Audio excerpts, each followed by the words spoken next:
Bismillah. Waalaikumsalam warahmatullahi wabarakatuh. Ustadz, mohon pencerahannya. Ini sudah cerah situasi, sudah bagus. Mengenai peringatan Maulid Nabi Muhammad SAW, apa hukumnya?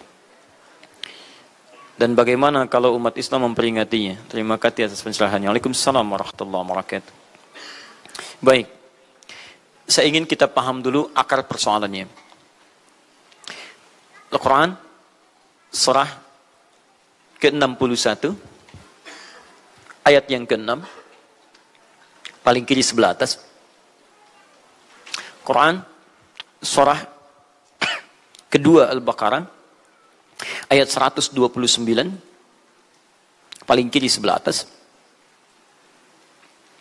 Kemudian Al-Quran, surah Yunus 10, ayat 57 sampai 58. Ditutup dengan At-Taubah di dua ayat terakhir. Taib. Sudah? Sekarang saya ingin coba kita membiasakan dulu untuk menilai sesuatu dengan penilaian secara ilmiah yang bersumber pada dalil-dalil yang ada, tidak sekedar menganalogikan dan main tebak-tebakan. Itu nggak baik dalam menyimpulkan hukum. Ya.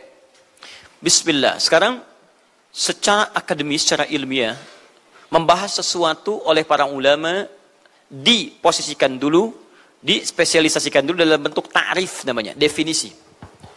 Jadi kalau Anda ingin membahas sesuatu, kita harus sepakat dengan definisinya dulu. Ya, disebut dengan ta'rif. Ta'rif ini harus punya sifat jami' mani'. Jami' menghimpun semua unsur yang akan didefinisikan. Mani' mengeluarkan segala hal yang tidak terkait dengan definisi, sehingga pembahasan kita akan fokus pada hal yang akan dibincangkan. Awas, hati-hati. Kita ingin berbicara tentang sesuatu, tapi kita tidak sepakat dengan definisinya. Bagaimana bisa menyimpulkan hukumnya? Dan kelemahan orang-orang sekarang, ketika berbicara hukum, dia tidak tahu apa yang dibincangkan. Sekarang misal, kita akan bertanya tentang maulid. Apa hukumnya maulid?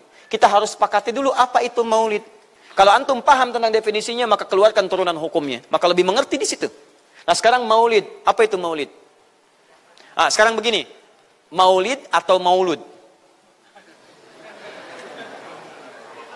Mana yang benar? Bukan Allahu a'lam, harus dicari kita. Mana maulid atau maulud? Antum sibuk menilai, ini maulid tidak benar. Oh, jadi yang benar maulud. Maulud juga tidak benar. Masya Allah. Apa maulid, apa maulud? Baik, lihat. Kalau disebutkan maulid, itu waktu kelahiran. Waktu kelahiran. Awas, hati-hati nih ya, hati-hati. Ada kemarin saya lihat tulisan begitu bersemangat, Masya Allah, panjang-panjang nulis, ternyata salah paham, pahamnya salah. Ya. Maulid itu ulang tahun, bukan ulang tahun maulid itu.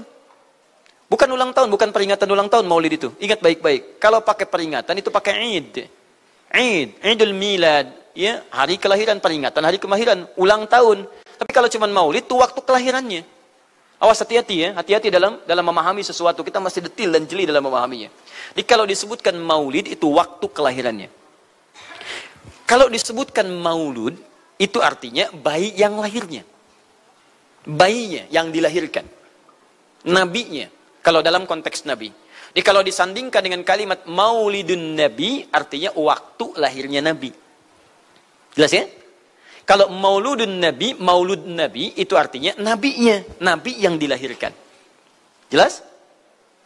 Saya ulang, maulid apanya? Waktunya. Kalau maulid nabi artinya apa? Waktu nabi dilahirkan. Baik, maulud artinya apa? Nabinya. Kalau maulud nabi artinya apa? Nabinya yang lahir. Jelas sampai sini? Sudah. Ya, selesai pembahasan secara bahasanya. Nah sekarang, apa hukumnya maulid Nabi? Maulid Nabi nggak ada hukumnya. Karena waktu lahirnya Nabi, bagaimana kita bisa melekatkan hukum pada waktu lahirnya Nabi? Lahirnya lahir. Jelas ya? Ustadz, apa hukumnya maulid Nabi? Antum kenapa? Apa hukumnya waktu lahirnya antum? Antum lahir apa hukumnya? Kapan antum lahir? Ustadz, kapan antum lahir? 11 September. Apa hukumnya? Apa hukumnya? Apa hukumnya saya lahir? Lahirnya lahir. Jelas ya? Jadi kelahiran seseorang itu nggak ada hukumnya. Qadar Allah yang menjadikan dia terlahir. Dan dengan kelahiran itu dia punya misi dalam kehidupan. Mencari bekal untuk kembali kepada Allah subhanahu wa ta'ala. Jadi kalau bertanya hukum kelahiran seseorang, lahirnya lahir, gak ada hukumnya di situ. Paham ya? Hukum itu terletak pada perbuatan seseorang, bukan pada kelahiran seseorang. Ketika dia berbuat dengan aspek kesadarannya, maka muncul hukum di situ. Awas, antum pun mesti belajar tentang hukum. Jangan salah menyebutkan hukum. Hukum terletak pada perbuatan, bukan pada benda, dan bukan terletak pada waktu. Jadi ketika ada perbuatan melekat pada benda dan waktu itu, maka muncul hukum. Apa hukum gelas? Halo? Tidak ada hukumnya. Tapi kalau menyebutkan apa hukum gelas yang menampung kemudian barang yang haram yang digunakan gelas ini melakukan perbuatan haram, baru muncul haram. Apa hukumnya gelas yang digunakan untuk melempar orang lain? Haram hukumnya. Apa hukumnya gelas yang digunakan menampung air minum untuk diminum dalam keadaan yang sehat? Sunnah hukumnya. Jelas ya? Apa hukumnya golok? Golok digunakan apa? Kalau digunakan menyembelih hewan kurban, maka jadi sunnah hukumnya. Kalau golok digunakan untuk menyakiti orang lain, mengancam. Siapa nama kamu? Oh, masya Allah pakai golok. Ya, hati-hati. Nah, itu haram hukumnya. Jadi benda terletak kepada, maaf, perbuatan yang melekat kepadanya. Apa hukumnya hari kelahiran? Hari kelahiran gak ada hukumnya. Yang melekat hukum itu bagaimana menyikapi hari kelahiran itu. Itu poinnya. Paham ya? Ketika ada perbuatan melekat kepadanya, maka di situ ada hukum. Maulud itu bayinya, berarti nabinya. Apa hukum maulud? Apa hukumnya nabi? Nabi yang lahir gak ada hukumnya. Jadi kalau Anda menolak maulud dengan pengertian seperti ini, maka Anda keluar dari Islam. Kalau dalam hukum seperti ini, saya menentang maulid Nabi, berarti Anda menentang kelahiran Nabi SAW. Saya menentang maulud Nabi, berarti Anda berhadapan dengan Nabi, Anda musuh Nabi. Jadi kalau Anda dimaksudkan dengan kata maulud dan maulid, Anda tidak bisa menentangnya, bisanya menerima. Saya menerima. Menerima. Kenapa? Karena dalam pengertian bahasa, maulid itu artinya waktu kelahiran. Maulud artinya nabinya. Jangankan saya, siapa saya dibandingkan Nabi Isa alaihissalam? Nabi Isa itu hidup 600 tahun sebelum Nabi Muhammad SAW dilahirkan. Nabinya belum ada. Nabi Isa sudah ada. Tiba-tiba, umatnya menduga, Nabi terakhir itu Nabi Isa. Karena Nabi Isa punya sifat yang mirip di ramalan kitab, yang mengatakan Nabi terakhir itu punya sifat baik dengan masyarakat lingkungan sosialnya. Dan Nabi Isa itu lembut luar biasa. Jangankan pada manusia, pada hewan pun itu lembutnya luar biasa. Jalan dengan muridnya. Di perjalanan kemudian ada aliran anak sungai melihat bangkai hewan. Sudah jadi bangkai, baunya luar biasa. Kata muridnya, guru, bau sekali bangkai ini. Kata Nabi Isa alaihi salam, Al-Masih, yang disebut oleh sementara orang dengan Yesus, itu Nabi, bukan Tuhan. Nabi beliau mengatakan, kata Nabi Isa, perhatikan, begitu putih sekali dan bersih giginya. Kata muridnya, Tuan Guru, kenapa Anda mengatakan demikian? Kata Nabi Isa, karena manusia hanya akan menyampaikan apa yang ada dalam benak pikirannya. Jadi kalau pikiran Anda kotor, Anda akan melihat bangkainya saja. Tapi kalau pikiran kita baik, kita akan mencari yang terbaik dari hewan itu. Bukankah dia ciptaan Allah? Bukankah dalam setiap ciptaan ada hikmah dan kebaikan? Perhatikan bagaimana putih bersih giginya. Jadi kalau bangkai saja bisa menjaga kebersihan gigi, kenapa kamu yang masih hidup tidak mesti? Ya minimal, kamu jaga perasaan. Minimal jaga perasaan, kan? Tapi itulah luar biasa. Di sini sering diambil hikmah bahwa teko akan mengeluarkan isi tekonya. Isinya kopi, keluar kopi. Isinya air bening, keluar bening. Isinya susu, keluar susu. Demikian juga kita. Bayangkan, Nabi Isa bukan hanya pada manusia. Pada hewan yang telah jadi bangkai pun, itu mohon maaf, kalimatnya dan sikapnya begitu indah, luar biasa. Maka diduga oleh kaumnya itu Nabi dan Rasul yang terakhir. Saat mendengar kalimat itu, kata Nabi Isa, bukan saya. Nabi terakhir punya sifat sama seperti saya dengan hubungan dengan makhluk. Jadi bukan cuma dengan manusia, dengan hewan, jangan sakiti. Kalaupun menyembelih, jangan sakiti hewannya. Makanya Nabi ini akan memberikan isyarat-isyarat yang sangat indah. Masya Allah. Pada tumbuhan, dia jaga. Tapi Nabi yang terakhir ini punya keunggulan yang tidak bisa disaingi oleh Nabi-Nabi lainnya. Apa itu? Ibu bapak sekalian, tingkat kedekatannya dengan Allah luar biasa. Ibadahnya luar biasa. Dalam bahasa Arab, tingkat kebaikan yang terkait dengan makhluk secara sosial, itu kalau satu kebaikannya disebut dengan Mahmud. Tapi kalau banyak kebaikannya disebut dengan Muhammad. Muhammad. Tapi kalau hubungan dengan Allah, ya dengan Khalik, kalau punya tingkat hubungan yang baik, satu sisi saja disebut Hamid namanya. Hamid. Antum rajin tahajud, tapi belum konsisten puasa sunnah. Maka antum namanya Hamid. Perempuannya Hamidah. Misal ada perempuan namanya Wanda, pakai Hamidah. Wanda Hamidah. Ya. Itu artinya yang dekat dengan Allah. Jadi kalau ada yang namanya Wanda hamidah, jauh dari Allah, ya, kemudian pendapatnya menyimpang dari ketentuan Allah, mesti diingatkan, Anda hamidah, Anda dekat dengan Allah, maka tidak layak mengeluarkan statement yang tidak sesuai dengan hukum-hukum Allah Subhanahu wa taala. Ya, Hamid, awas, Hamid, nama Anda Hamid. Misal namanya Fahmi, Masya Allah, Hamid Fahmi Zarkashi, Masya Allah. Itu artinya hubungan dekat dengan Allah Subhanahu wa taala. Perempuannya Hamid, laki-lakinya Hamid, perempuannya Hamidah, Masya Allah. Paham sampai sini? Kalau bentuk superlatif, banyak ibadahnya, tahajudnya, sedekahnya, puasanya, segalanya, maka Masya Allah berubah kalimatnya. Dari kata Hamid jadi Ahmad. Ahmad. Maka Nabi Isa tidak menyebutkan kalimat Muhammad, tapi menyebutkan kalimat Ahmad. Karena kalau disebutkan kalimat Muhammad, nilainya serupa dengan beliau. Punya nilai kebaikan yang sama. Nabi Isa baik pada hewan, Nabi Muhammad baik pada hewan. Kata Nabi, lihat, kalau Nabi Isa sudah jadi bangkai, Nabi Muhammad ketika hewan akan disembelih pun, disembelih, kata Nabi jangan sakiti dalam penyembelihannya. Tajamkan dulu pisaunya. Ketika menyembelih, jangan lakukan berkali-kali. Kata Nabi, tajamkan, begitu andu kemudian sembelih, seketika selesai. Cari urat yang membuat cepat darahnya keluar. Nabi itu. Dan dalam menajamkan itu, antum jangan memperlihatkan depan hewannya. Tidak boleh. Kandidat selanjutnya, siap-siap ya. Masya Allah, tidak boleh. Awas saat kurban tuh. Kadang suka lupa antum tuh. Ya dibawa sini, ini masih begini-begini tuh. Itu menyakiti hewan secara fisiologis. Nggak boleh, nggak boleh. Ya, awas ya. Tayyib. Tumbuhan, lihat. Tumbuhan. Nggak boleh dalam keadaan perang. Perang itu kan luar biasa dahsyat. Emosi memuncak, segalanya ada. Tapi Nabi katakan, jangan rusak tanaman. Dahsyat, cuma dalam Islam. Itu yang 212 tahun lalu itu, Masya Allah, nggak ada yang nginjak rumput, nggak injak macam-macam. Ya, itu yang kameramen yang nginjak rumput tuh. Ya, kameramen nginjak rumput tuh. Yang kameramen begitu diinjak, dimunculkan di media gitu kan. Wah, tapi lihat betapa rapi, bersih. Itulah Islam. Tapi jangan cuma 212 saja. Ya, 312, 412, 484 dan sebagainya. Jadi, semua yang ada setiap hari kita jaga. Ada tumbuhan, jaga. Yang praktekkan negara lain. Di New Zealand ada tumbuhan, antum sedang ngidam, papa pengen daun itu, tunggu sampai jatuh. Nggak bisa diambil. Begitu diambil, denda. Padahal yang punya teorinya Islam. Tapi hubungan dengan Allahnya itu bukan Muhammad, tapi Ahmad. Makanya Nabi Isa mengatakan, wa mubasysyara bi rasulin ya'ti min ba'di ismuhu Ahmad. Saya kasih kabar gembira. Rasul terakhir bukan saya. Tapi seseorang yang nilai ibadahnya lebih daripada saya. Jaminan surganya sudah ada. Bahkan turun surah kepadanya. Inna a'tainakal kautsar. Dirinya dijaga dari kesalahan, maksum. Sifatnya luar biasa baik. Tapi itu tidak menghentikan dia untuk mendekat kepada Allah dengan sifat yang luar biasa. Kata Sayyidah Aisyah di Al-Bukhari, nomor hadis 2010 sampai 2012. Ya Rasulullah, alam takun ma'suban. Alam takun madmunan. Lima hakadha. Kenapa sampai bengkak-bengkak begini Anda tahajud? Bukankah Anda dijamin masuk surga? Dijaga dari kesalahan. Apa kata Nabi? Afala akunu abdan syakura. Apa aku nggak boleh jadi hamba yang bersyukur kepada nikmatnya Allah Subhanahu wa taala. Tahajudnya sampai bengkak. Nabi, Rasul, ahli surga. Dijaga dari kesalahan, tidak ada hisabnya, masih mau tahajud sampai bengkak kakinya. Ditanya oleh istrinya, kenapa sampai begini? Kata beliau, ringan saja. Nggak boleh aku bersyukur. Masya Allah, ada orang Nabi bukan, Rasul bukan. Surga belum ada jaminan, amal berantakan, hisab menegangkan. Masya Allah, bangun mata bengkak. Kaki biasa. Tahajud tidak subuh lewat. Ini Masya Allah. Cita-cita surga Firdaus.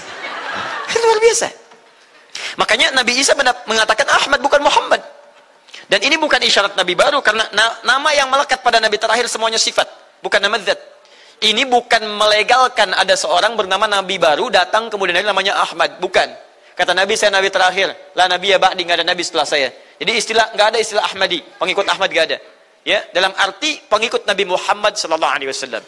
Yang jadi clue persoalan kita terkait dengan pertanyaan ini, Anda bisa bayangkan, Nabi Isa 600 tahun sebelum lahirnya Nabi Muhammad sallallahu alaihi wasallam. Perhatikan, ikutan bahagia dengan kelahiran Nabi. Sampai kebahagiaannya diungkapkan pada umatnya. Saya kasih kabar gembira ya. Nggak mungkin orang kasih kabar gembira perasaannya sedih. Kenapa saya kasih kabar gembira? Nggak ada. Kasih kabar gembira itu dalam keadaan bahagia hatinya. Kalaupun menangis, tangisan kebahagiaan. Anda bisa bayangkan, Nabi, Rasul, mukjizatnya hebat. Sekali usap, penyakit sembuh. Menghidupkan orang mati, keduanya dengan izin Allah Subhanahu wa ta'ala. Bahagia dengan kelahiran Rasul sallallahu alaihi wasallam. Antum Nabi bukan, Rasul bukan. Maaf, tidak punya mukjizat seperti Nabi Isa. Mayat dipanggil-panggil nggak bangun, diusap penyakit makin sakit. Tuh, lalu antum tidak bahagia dengan kelahiran Nabi, antum siapa? Nabi Isa aja bahagia, masa antum bukan Nabi tidak bahagia? Dan hebatnya, Ada orang bisa bahagia, nabinya belum lahir. Biasanya sifat bahagia dalam kelahiran itu setelah bayinya lahir, bukan sebelum lahir. Alhamdulillah, alhamdulillah. Akhi, kenapa antum? Alhamdulillah, saya punya anak laki-laki namanya Abdurrahman. Kapan? Nanti setelah menikah. Ini Masya Allah. Nikah aja belum, kenapa bisa memberikan kabar gembira? Antum kenapa, akhi? Itu dia, akhi boy tiba-tiba seperti itu. Orang bingung. Akan bubar pengajian kalau ustaznya begitu. Ya. Jadi mustahil ada orang memberikan kabar gembira ketika bayinya belum lahir. Tapi kemuliaan Nabi Muhammad SAW menjadikan seorang Nabi Isa belum lahir, nabinya sudah merasakan gembira dan memberikan kebahagiaan pada umatnya. Kalau bukan Nabi Muhammad, mustahil. Ada kemuliaan tersendiri bagi Nabi Muhammad SAW. Setiap Rasul menantikannya. Nabi Isa menantikan. Masa antum tidak menantikan itu? Jadi kalau ada orang menolak maulid dalam arti waktu kelahirannya, maka dia telah ingkar pada Nabi Muhammad SAW. Maulud Nabi Ibrahim alaihissalam. Antum kenal Nabi Ibrahim? Oh, Masya Allah. Luar biasa.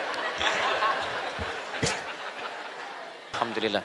Nabi Ibrahim, Nabi Ismail alaihissalam, keduanya meninggikan bangunan Ka'bah. Setelah selesai bangunan Ka'bah ditinggikan, keduanya berdoa di samping Ka'bah. Apa doanya? Doa maulud.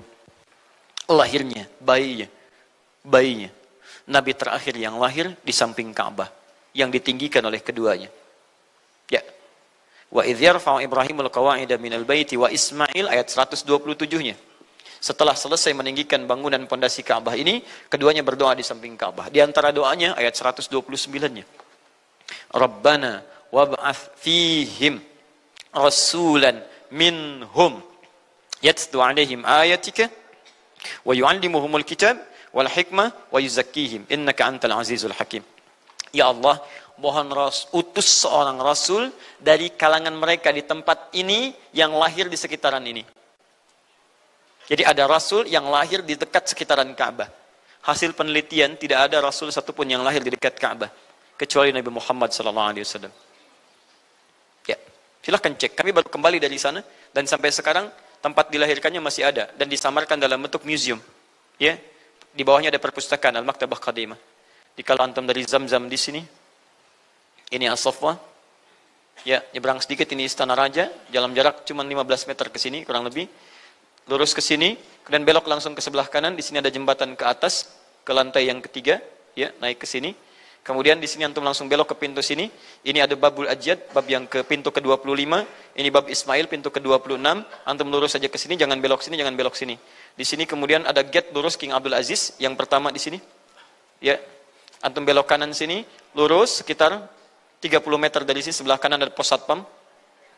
Di atas pos satpam ada kamera CCTV 1. Dari sini antum jalan sampai ujung, di ujung sini, dari sini ke sini ada 35 kipas di atas. Pas di ujung sini. Kemudian ambil lurus ke sini, di sini ada bab Ali, ini masih dibuka, babus salam ini ditutup, di sini sebelumnya babun Nabi. Kemudian ambil tarik garis lurus dari babus salam ke sini, dari jarak sini ujung ke sini, ya ada sekitar 200 meter. Ke ujung sinilah, di sini ada bangunan warna krem di sini. Di sampingnya ada tempat ngambil air zam-zam dengan menggunakan keran. Jadi kalau punya girigen, ingin ngambil banyak, jangan nyusahin orang ngambil di, misalnya di termos-termos yang besar itu. Ngambil dari sini, itu ada keran langsung. Dan gratis di situ. Ya, beli kompannya sekitar 5 real, antum ambil dari situ, masukkan airnya, bisa bawa ke hotel. Isi kapan bolak-balik di sini. Sampingnya persis, ini tempat Nabi dilahirkan. Ini maulud Nabi, bayinya lahir di sini. Ya, bayinya lahir di sini. Cuman disamarkan oleh pemerintah kerajaan Arab Saudi supaya tidak dikultuskan tempat ini. Karena begitu pernah ada yang tahu ini, banyak salah ibadah. Kan Ka'bahnya di sini, sholatnya ngadep ke sini. Betul Pak, Bu, pernah terjadi. Makanya kalau antum lihat, dari ujung saya sudah kelihatan. Dari ujung sudah ada di sini warna biru. Ya, ada tulisan di situ, ada gambar dicoret. Ada gambar orang sedang rukuk ke situ. Ada sorban dan sebagainya. Ada tulisan di situ, jangan beribadah menghadap ke sini. Karena ini bukan kiblat, haram hukumnya. Dan ditulis dengan menggunakan bahasa Arab, bahasa Inggris, bahasa Urdu, plus bahasa Indonesia. Artinya, ada orang Indonesia juga yang salah ke sini. Ya. Kalau tidak, mustahil ditulis pakai bahasa Indonesia. Nggak ada tulisan bahasa Cina, bahasa Jepang, dan yang lainnya. Ya. Nah, jadi, ini kemudian dicoret, tapi tidak mencoret tentang situs pernah lahir di sini Nabi Muhammad SAW. Jadi artinya, doa dua Nabi tadi dikabulkan oleh Allah Subhanahu Wa Taala. Nabi Ibrahim, Nabi Ismail. Dan tahukah Anda, keduanya berdoa jauh sebelum kedatangan Nabi Isa. Saya pernah katakan 30 generasi sampai Nabi Ibrahim, dari Nabi Muhammad SAW. Muhammad SAW bin Abdullah, bin Abdul Muttalib, bin Hashim, bin Abdul Manaf, bin Qusay, bin Murrah, bin Kilab, bin Ka'ab, bin Ghalib, bin Fihir, bin Malik, bin Nadar, bin Kinana, bin Khuzaimah, bin Mudrikah, bin Ilyas alaihissalam, bin Nizar, bin Mudar, bin Ma'ad, bin Adnan, bin Addi, bin Adri, bin Muqawwam, bin Nahur, bin Tarif, bin Ya'ruf, bin Yasjub, bin Nabit, bin Ismail alaihissalam, bin Ibrahim alaihissalam. 30 generasi. Ulangi Mas Boy. 30 generasi. Dari Nabi Ibrahim sampai Nabi Ismail alaihi wassalam, ya sampai kemudian ke Nabi Muhammad sallallahu alaihi wasallam. Anda bisa bayangkan nggak? 2 orang nabi, 2 orang rasul. Gelar yang pertama Ibrahim alaihissalam Khalilullah, yang paling dekat dengan Allah. Jaminan surganya ada. Nabi Ismail disebut dengan gulamun halim oleh Al-Quran, yang paling perasa, yang paling dekat dengan Allah subhanahu wa ta'ala. 2 orang nabi, paling dekat dengan Allah, disayang Allah, dijamin masuk surga. Inspirasi kisahnya sampai kita ke sekarang, mendoakan kepada Allah tentang maulud Nabi. Sehingga lahirnya Nabi Muhammad SAW 30 generasi setelahnya. Antum, Nabi bukan, Rasul bukan, tidak sedekat keduanya dengan Allah, jaminan surga nggak ada, hisab menegangkan, amalan berantakan. Kisah hidup antum belum tentu jadi inspirasi di masa depan. Sekarang pun tidak.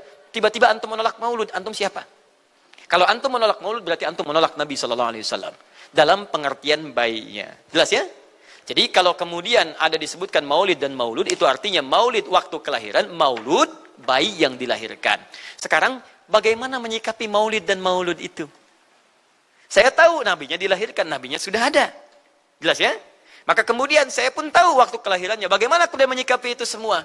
Maka Masya Allah, Quran surah ke-11 tadi, 10 tadi, Yunus, ayat 57 sampai 58. Kalau sampai kemudian ke 58-nya, faliyafrahu. Gembira antum. Gembira, bahagia, silahkan. Ya, maksud tidak gembira, Nabi Isa gembira, kita tidak gembira. Ya, Nabi Ibrahim gembira, kita tidak gembira. Nabi yang tidak melihatnya, gembira. Masa kita yang mendapatkan bagian Nabi tidak gembira? Jelas ya? Nabi yang mengharapkan hadir saat kedatangannya, gembira. Kita yang mendapatkan kedatangan beliau walaupun tak mampu melihatnya, dan kita menjadi umatnya, masa tidak gembira? Umat dulu bukan bagian umat Nabi Muhammad, karena Nabi Muhammad tidak hadir di zamannya. Gembira dengan berita kedatangan Nabi Muhammad, padahal nabinya belum datang. Masa kita yang jadi umatnya, yang nabinya telah kemudian kita dapati walaupun tidak melihatnya, masa kita tidak ikutan gembira? Maka pertama kita mesti gembira. Maka yang kedua, bagaimana mengekspresikan kegembiraan itu? Maka contoh-contoh dari Nabi SAW, bagaimana mengekspresikan kegembiraan-kegembiraan dengan Nabi SAW itu, pertama Nabi sendiri menyikapi hari kelahirannya dengan berpuasa. Di hari Senin. Jelas ya? Ini bagi Nabi sendiri pribadinya. Nanti jadi hukum untuk kita. Maaf, saya akan tafsirkan lebih luas karena ini jadi hukum-hukum turunan. Ketika Nabi puasa di hari Senin ditanya, ya Rasulullah kenapa engkau puasa? Kata Nabi, dzaka yauma wulidtu. Bima makna? Ini adalah hari aku dilahirkan. Hari aku dilahirkan. Jadi ini hukum kelahiran. Kalau antum misalnya masuk pada hari dilahirkan, boleh antum ikuti sunnah Nabi SAW. Apa sunnahnya? Puasa. Puasa. Kenapa puasa? Nabi SAW mencontohkan puasa. Hari Senin beliau puasa. Ketika antum puasa Senin, bukan cuma puasa sunnah, tapi ada nilai di situ. Nah, kalau hari lahirnya antum bertepatan dengan hari yang tidak diperkenankan puasa, seperti Jumat misalnya, hari kita bahagia, maka kata para ulama, ambil hikmah dari nilai puasa itu. Puasa itu kan 2 hikmahnya. 1, meningkatkan ibadah yang baik. 2, mencegah maksiat. Silahkan cek, bukankah saat puasa ibadah antum meningkat? Silahkan cek, saat puasa. Jangankan yang fardu, yang sunnah dikejar kan? Jangankan koran yang dibaca, Al-Quran dibolak-balik. Maksiat ditekan, tidak ada orang puasa maksiat. Tidak ada. Ya, bahkan pelaku maksiat pun saat puasa, libur maksiatnya. Minimal takut batal puasanya. Jangankan maksiat, maaf, mencela orang pun dia tahan. Berdusta dia tahan. Jam 5 bu, tinggal 1 jam mau buka. Dicela orang habis-habisan. Oh, nggak balas dia. Kenapa nggak balas? Kan biasanya antum keras. Habis maghrib. Oh, habis maghrib. Luar biasa. Habis maghrib tuh. Begitu maghrib lupa. Habis maghrib lupa. Ya, kenapa? Dia jaga. Jadi hikmah orang puasa itu kalau sudah puasa, ibadahnya meningkat, maksiatnya hilang. Jadi kalau antum ikut rajin puasa, ibadah tidak meningkat, maksiatnya tetap ada. Ada yang salah dengan puasa antum. Makanya ketika datang hari kelahiran, sebetulnya yang paling tepat, kalau antum bertepatan dengan waktu-waktu sunnah puasa, antum puasa. Senin, antum puasa. Tapi kalau tidak bertepatan dengan waktu itu, hikmah puasa yang antum ambil. Antum koreksi diri sampai dengan hari kelahiran itu, berapa banyak ibadah sudah antum kumpulkan, berapa maksiat antum harus tangisi. Itu hikmah terbesarnya. Bukan rame-rame. Tiup lilinnya. Masya Allah, lilin ditiup, maksiat terus muncul. Apa faedahnya? Kasihan lilin tuh, udah dibakar, ditiup. Dengan antum yang salah. Paham ya, teman-teman sekalian? Nah, sekarang bagaimana para sahabat menyikapi kelahiran Nabi sallallahu alaihi wasallam, kedatangan Nabi sallallahu alaihi wasallam, dan menyikapi keberadaan Nabi sallallahu alaihi wasallam? Bukan cuma lahirnya, tapi setiap kedatangannya. Nabi datang dari Madinah, dari Mekah ke Madinah disambut oleh para sahabat yang ada di sana. Nabi datang dengan perang Tabuk, dari perang Tabuk disambut oleh para sahabat di sana. Tala al-badru alaina min thaniyatil wada'i, wajaba syukru alaina madhalillahi da'i. Masya Allah, disambut dengan madid. Bukti kesenangan mereka kepada Nabi sallallahu alaihi wasallam. Ada yang memuji Nabi sallallahu alaihi wasallam seperti Hasan bin Thabit, buat puisi-puisi memuji Nabi. Seperti Zuhair bin Abi Salma, tadinya musuh Nabi, begitu masuk Islam memuji Nabi sallallahu alaihi wasallam. Ada yang lagi kemudian menghormati Nabi dengan kedatangannya, dengan mengikuti Nabi kemanapun. Nabi mencontohkan, amalkan. Nabi mengajarkan, ikuti. Masya Allah. Begitu Nabi meninggal, diabadikanlah kemudian nilai-nilai penghormatan itu. Ada yang menulis sejarah tentang Nabi. Ada yang menulis pujian kepada Nabi dalam bentuk sholawat. Ada yang menulis tentang amalan-amalan Nabi. Ada yang menulis tentang pengajaran-pengajaran Nabi. Dikumpulkan dan sampailah itu kemudian kepada kita semuanya. Dan itulah cara terbaik menyikapi tentang maulud dan maulid. Apa cara terbaiknya? Keluarkan ayat-ayat Qur'annya. 1. Quran surah ke-33 ayat 21-nya. Laqad kana lakum fi Rasulillahi uswatun hasanah. Sungguh ada pada diri Nabi sallallahu alaihi wasallam suri teladan terbaik untuk kita. Maka jika antum misalnya hadir momentum kelahiran Nabi sallallahu alaihi wasallam, maaf, biasanya kalau ada momentum-momentum tertentu orang bersemangat untuk mengingatnya. Silahkan cek. Hari pahlawan, ingat para pahlawan. Hari pahlawan berakhir, tidak ingat lagi. Hari kemerdekaan, ingat sampai pinang dipanjat-panjat. Ya, begitu dipanjat, kenapa panjat pinang? Masya Allah, menghormati pahlawan. Hari pahlawan sampai naik panjat pinang. Luar biasa. Ada yang tarik tambang, ya, menghadirkan energi para pahlawan. Antum bisa bayangkan, momentumnya ada. Begitu hilang itu semua, tiba-tiba hilang lagi kemudian ingatan kita. Artinya, selalu ada momentum untuk mengajak kita mengingat sesuatu. Begitu Ramadan, ingat lagi amalan. Hilang Ramadan, hilang lagi kemudian amalan. Nah, jadi apa yang terbaik dihadirkan? Ketika ada momentum itu, maka para ulama kemudian mencoba untuk menampilkan nilai-nilai tadi untuk mengembalikan kita pada tuntunan Nabi sallallahu alaihi wasallam. Maka ditulislah kemudian sirah-sirah Nabi, disampaikan untuk mengenalkan Nabi Muhammad sallallahu alaihi wasallam. Mumpung mereka ingat, disampaikanlah pengajaran-pengajaran tentang Nabi, disampaikan ada pujian-pujian salawat kepada Nabi. Kalau yang dimaksudkan tentang nilai-nilai ini, maka dari dulu sudah ada. Sudah ada. Dan yang sudah ada ini tidak dibatasi dengan waktu. Bukan muncul Rabiul Awal saja. Rabiul Awal ke Safar, datang lagi itu. Safar sebelumnya Safar, Rabiul Awal, kemudian ke Rabiul Akhir, muncul itu. Ke Jumada, muncul itu. Jadi maulid itu tidak dibatasi dengan waktu. Setiap waktu itu maulid. Maulud tidak dibatasi dengan waktu. Setiap waktu itu maulud. Tapi kalau ada momentum bersamaan dengan waktu kelahirannya, kemudian kita hidupkan untuk mengenal kepada Nabi, dalam bentuk yang tadi disunahkan dalam Al-Quran dan Sunnah, itu tidak ada masalah. Yang ada masalah itu adalah ketika menghadirkan hal-hal yang bertentangan dengan Al-Quran dan Sunnah Nabi Sallallahu Alaihi Wasallam. Misal, maaf, dulu orang sudah terbiasa mengkaji tentang Nabi, menyampaikan risalah Nabi. Kemudian diisi misalnya, maaf, dengan hal-hal yang bertentangan dengan keadaan-keadaan Nabi. Misal, saya ingin mengajarkan tentang Nabi, tapi ketika mengajarkan tiba-tiba mengatakan, pada saat ini Nabi pun datang bergabung bersama kita. Itu yang tidak kita sepakati. Jelas ya? Misal yang kedua, antum nih, mohon maaf, kerja di instansi, bertepatan dengan Maulid Nabi, kita adakan peringatan. Padahal antum cuma ingin mengeluarkan anggaran saja dari situ. Itu bid'ah. Bid'ah. Mengeluarkan anggaran, sekedar hanya ingin dapat anggaran untuk dalam momentum Maulid Nabi, itu yang bid'ah.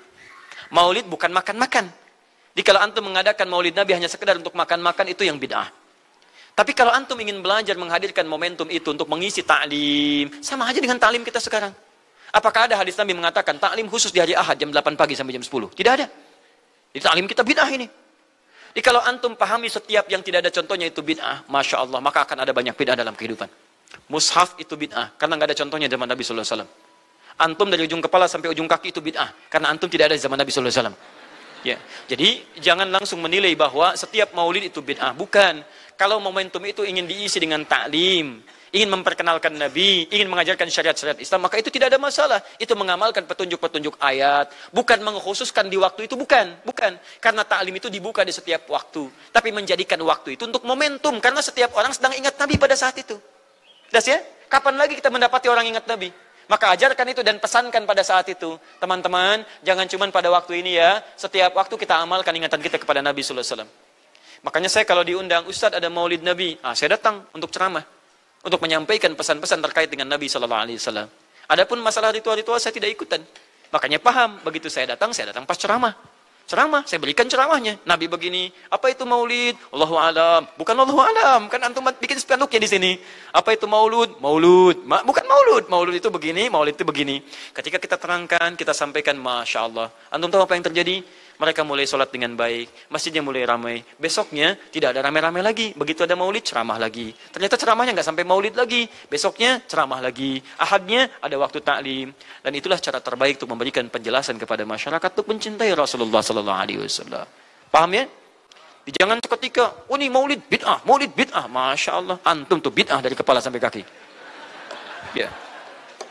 Saya luar biasa kesal. Kadang ada orang bikin perbandingan begini. Maulid Nabi, maulid. Zaman Nabi tidak ada coret.